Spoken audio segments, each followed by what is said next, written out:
right? Perfect time to celebrate newness, resurrection, flowers, eggs, hope, and gratitude. We made it through the winter. Whenever spring comes, I often experience it as kind of a big sigh of relief.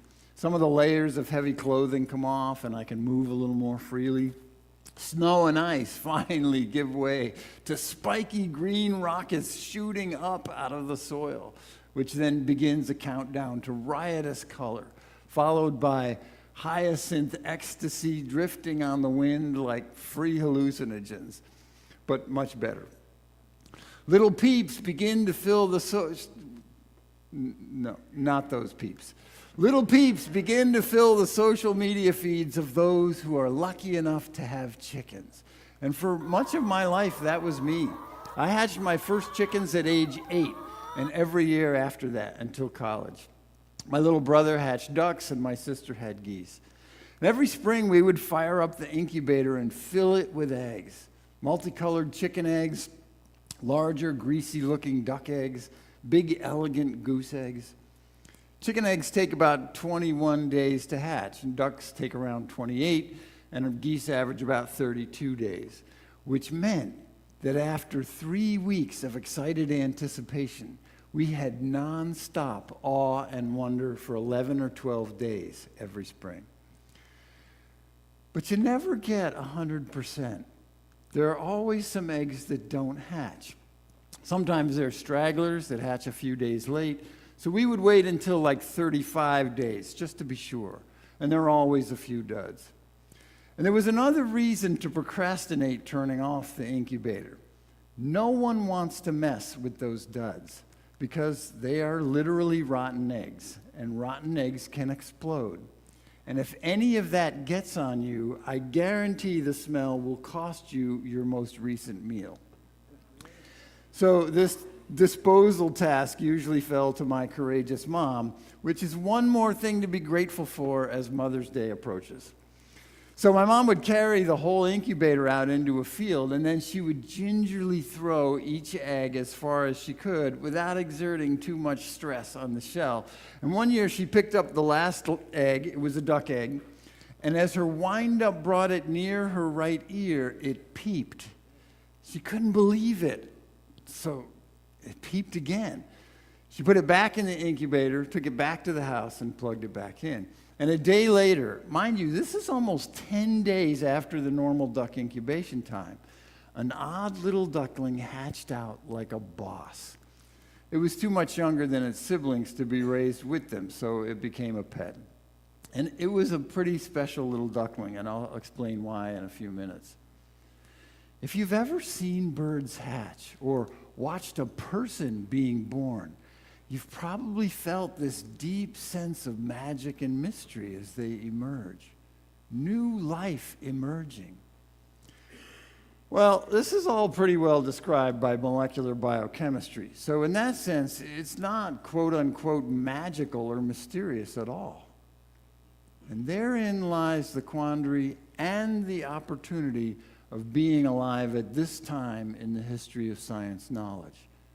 We rest on centuries of astounding success at describing the mechanical details of cause and effect down to the constituent parts of atoms. Atoms so small, we now know that a single grain of table salt contains about as many atoms as there are blades of grass on the earth. That's science, right? We take things apart to see how they work, and then we take those parts apart, and so on, reducing every object and phenomenon to its parts. And it has been phenomenally successful.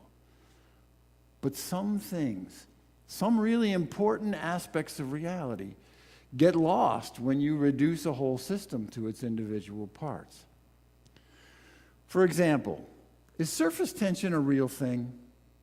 Of course, it's real, right? The water strider can stand on it. But is it a thing? Is it an object? It's not a thing. Though it acts like one, and it's not made of things either. Surface tension is a phenomenon that happens when lots of water molecules interact with one another at the boundary between water and air. It's made of relationships between the molecules, not the molecules themselves. You add a drop of soap and the surface tension just disappears. The molecules are all still there, but the soap is kind of like a home wrecker. It interrupts the relationships. Science has been so successful at revealing reality's mechanisms that most of us walk around with a mechanistic worldview of the universe as a kind of clock ticking away, right? And when the season hand ticks around to spring, click, whir, and out come the cuckoo peeps.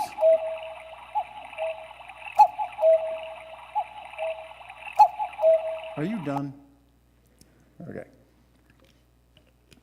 Cuckoo peeps and flowers and all this other spring stuff.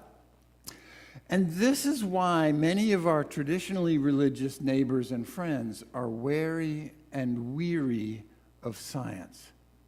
They hear science saying it's all nothing but molecules, and it's nothing but atoms and the laws of physics, and reducing, there's that word again, reducing everything to the mechanical, to the mundane. Some scientists are still talking like that, but it's only half the story. Because many of the things that we take for granted as being real things are actually more like surface tension. They're made of relationships that disappear when you take things apart. They're not made of parts, and they're not mechanical. They arise out of relationships, but they show up as things in their own right. Things like planets and plants and people.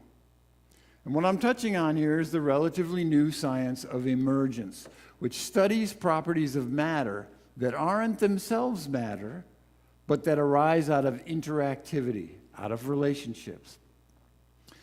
This is my distant cousin Joe. Yes, he's a rooster. He's pretty handsome, I think. I told him he should have gone into modeling, but no, he wanted to be an astrophysicist. That was supposed to be a joke, but... Before emergence, we could say, truthfully, that Joe is nothing but a bunch of atoms. It's still true. The only things there are atoms. But if we say nothing but a bunch of atoms, that's to neglect a whole host of things that are also true about Joe. Awareness, flight, self-regulation, sexuality, and many more, not least of which is his roosterness. You know, those same atoms could be reassembled to make a dog or a compost pile or a smoothie. So is the rooster the atoms? Or is the rooster something that emerges from a particular arrangement of atoms? And that unique arrangement hints at what scientists call constraints. You only get surface tension under the right conditions. Liquid water at the surface, no soap. We only get roosters when the atoms are constrained by the patterns that are built into Joe's unique genetics, his magic recipe. Under the right conditions, from nothing but atoms comes something else, something new and different from the parts. A fine-looking rooster. Biologist Ursula Goodenough uses the Mozart metaphor in her book, The Sacred Depths of Nature. She reminds us that a Mozart piano sonata can be understood as nothing but hammers hitting strings. But remember, the strings and the hammers aren't the music. They just create the music. The music is something else that arises from nothing but hammers hitting strings. Also, the music is no less beautiful and soul-enriching just because we know about the mechanics of a piano, right? I understand the basic biochemistry of development. I've taught it. And when I think about emergence, there remain two aspects that seem truly magical to me, if not miraculous. Okay, it's actually three. But the third magic is the child of the first two. And the first is this idea that a whole can be more than the sum of its parts. This is like 1 + 1 = rainbows. It defies that mechanistic worldview. Emergence often seems to require large numbers of parts. So, one amoeba plus one amoeba really is nothing but two amoebas. But if you keep adding them, at some point you get a slime mold, which is a bunch of amoebas and a whole slew of some things else. Things like group coordination, specialization into fruiting bodies, and the ability to solve complex mazes. And if you give them a few 100 million years, they might evolve organs and brains and the something else's of pianos and poetry and popes. Which brings me to the second magic, the one about recipes. Reductionism looks at something and asks, what parts is this made of, and where did they come from? Carl Sagan famously referred to this process by saying, if you wish to make an apple pie from scratch, you must first invent the universe. Well, that process works backwards. You trace apples back to apple trees, then to apple tree ancestors, back to the first living cells and to the origins of planets and then matter and so on. And Dr. Sagan was almost giddy because his generation was the first one to be able to tell that story forwards. A story now known variously as everybody's story or the great story. There are lots of names for it. It's the story of the emergence of everything. So that second magic that I'm zigzagging towards is self-assembly. It's wild enough that a system can be more than the sum of its parts, but it's downright mind-blowing to contemplate the self-assembly of such systems. And as the dream woman in the story hinted, it's not just living things that self-assemble. All this stuff, from baby chicks to human societies, are what atoms assemble themselves into under the right conditions.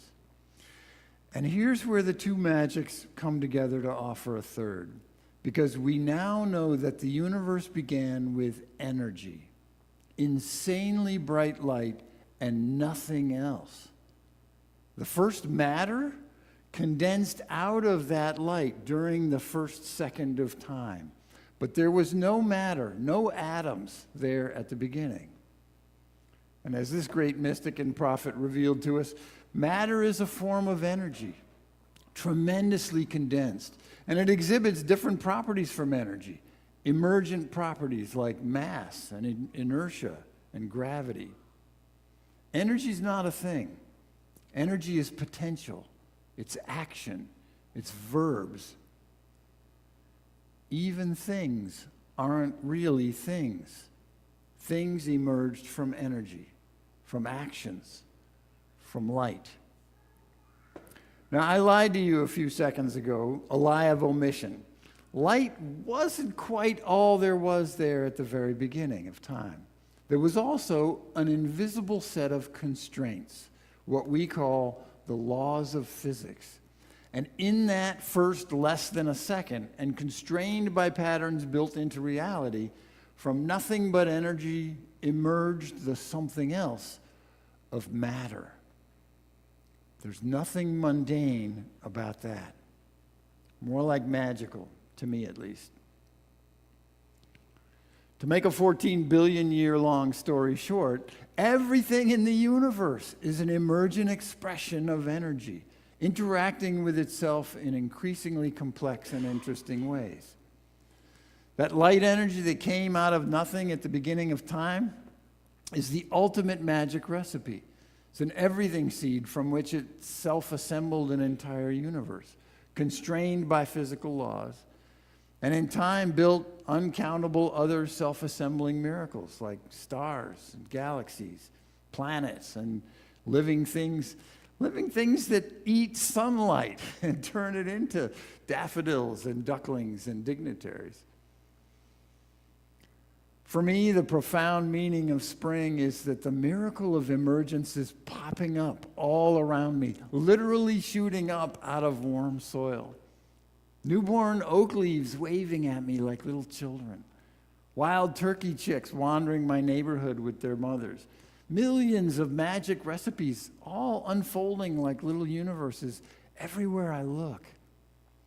And you know, each one is unique.